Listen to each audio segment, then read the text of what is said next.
do you think NATO will intervene when Russia invades the Ukraine? Another very, very difficult question to answer, John. You're really not having an easy time of it this evening.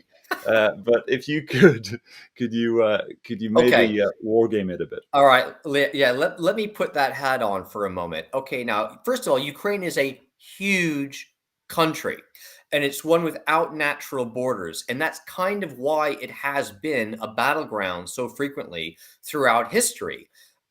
It has terrain, which is maneuverable terrain. That is a mobilized army with mechanized, troop transports, tanks, you name it, can operate there quite easily. And indeed, the single largest encirclement of any army in history was the one by the Germans around Kiev uh, early on in Operation Barbarossa when they invaded the Soviet Union.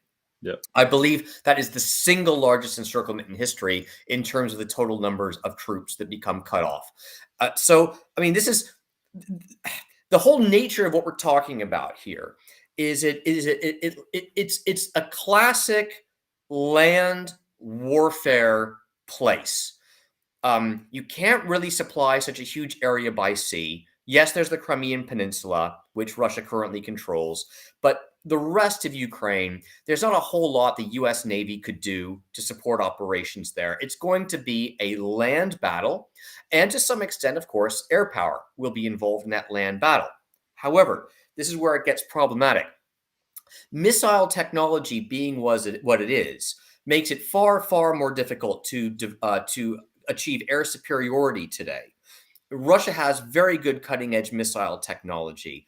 It does not look to me as if the US and NATO could meaningfully achieve air superiority without an unacceptable loss of aircraft.